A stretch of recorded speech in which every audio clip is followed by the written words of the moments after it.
ऐसा क्या हुआ, मोदी के सामने मुस्लिम ही मनाने लगे जश्न। 5 मई को खत्म हो जाएगा वक्फ बिल। ममता बनर्जी और अखिलेश यादव भी हैरान। वक्फ बोर्ड पर मोदी का सबसे धमाकेदार प्लान। जी हां, वक्फ बोर्ड पर उधर सुप्रीम कोर्ट ने फैसला दिया, इधर पीएम मोदी के पास भावुक होकर सैकड़ों मुसलमान पहुंच गए। मोदी से मिलकर मुसलमानों ने शुक्रिया अदा किया। ये तस्वीर ऐसे वक्त पर आई जब मोदी सरकार को सुप्रीम कोर्ट से झटका लगा है। आखिर ऐसा क्या हुआ कि मुस्लिम ही अब मोदी के सपोर्ट में आ गए हैं। 5 मई को देश के लिए सबसे बड़ा दिन होने वाला है, क्योंकि ये तारीख भारत के इतिहास की वो तारीख बन सकती है जब वक्फ कानून पर सबसे बड़ा फैसला आ सकता है। लेकिन जब वक्फ बोर्ड को लेकर विरोध और देश में हिंसा हो रही है, इसी दौरान मुस्लिमों की ये भीड़ मोदी के पास क्यों पहुंच गई और मोदी के सामने क्या नई मांग की गई है, पहले आपको बताते हैं।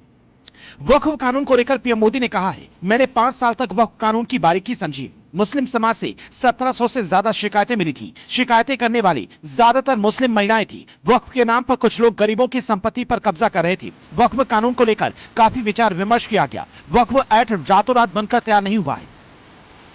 सुप्रीम कोर्ट ने वक्फ बोर्ड एक्ट की संवैधानिक वैधता की खिलाफ दायर याचिकाओं पर जवाब देने के लिए केंद्र सरकार को 7 दिन का वक्त दिया है। सुप्रीम कोर्ट ने यह भी कहा कि केंद्रीय वक्फ परिषद और बोर्डों में कोई नियुक्ति तब तक नहीं की जाएगी। इसके साथ ही बोर्ड में हिंदुओं को शामिल करने को लेकर भी सुप्रीम कोर्ट ने सवाल खड़े किए हैं। लेकिन वक्फ बोर्ड को खत्म करने के लिए अब मोदी ने प्लान बी पर काम करना शुरू कर दिया है। जिस तरह से हिंदुओं में जातिवाद का मुद्दा उठाया जाता है, हिंदुओं से ज्यादा जातिवाद मुस्लिमों में है। यही वजह है कि खान और पठान जैसे समुदाय अमीर और खानदानी होते हैं। वक्फ बोर्ड पर भी ज्यादातर इसी समुदाय के लोगों का दबदबा है, जबकि मुस्लिम बोहरा जैसे समुदाय को मुसलमान छोटा मानते हैं। इस समुदाय के लोग अक्सर पंचर की दुकान और छोटे काम करते मिल जाएंगे। वक्फ बोर्ड संशोधन पर जब मोदी सरकार के खिलाफ कांग्रेस, सपा जैसी पार्टियां खड़ी हैं, ऐसे वक्त में बोहरा मुस्लिम समाज खुद मोदी के सपोर्ट में आ गया है और पीएम मोदी से मुलाकात भी की। ये वीडियो भी तेजी से वायरल हो रहा है, जिसमें मुस्लिम समुदाय के बुजुर्ग और महिलाएं पीएम मोदी से मिल रही हैं और वक्फ बोर्ड में संशोधन करने के लिए धन्यवाद भी अदा कर रही हैं। यही तस्वीर ममता बनर्जी और अखिलेश यादव को देखनी चाहिए,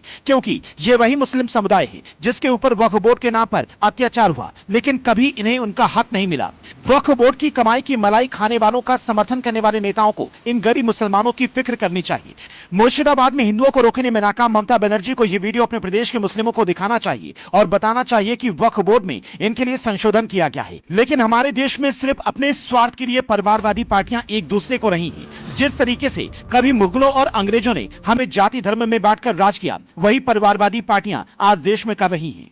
सबसे हैरान करने वाली बात यह कि सुप्रीम कोर्ट में बैठे जज भी लगता है आजकल राजनीति से प्रभावित होकर फैसले दे रही हैं। हाल ही में तमिलनाडु राज्यपाल को लेकर सुप्रीम कोर्ट का फैसला कुछ ऐसा है कि वक्फ बोर्ड कानून पर अब 5 मई की सुनवाई होनी है और इसी तारीख को तय हो जाएगा कि आखिर वक्फ बोर्ड पर कोर्ट का फैसला क्या है। पूरे देश में वक्फ बोर्ड को लेकर गुस्सा और रोष है। यही वजह कि इसे खत्म करने की मांग भी उठती रहती है और इसका सबसे बड़ा सबूत मुस्लिम समुदाय के लोग हैं, जो खुद पीएम मोदी से मिलकर वक्फ बोर्ड के खिलाफ सामने आए हैं और पीएम मोदी का धन्यवाद किया है। क्या आपको भी लगता है कि वक्फ बोर्ड को खत्म कर देना चाहिए? आपकी राय क्या है, कमेंट में हमें जरूर बताएं।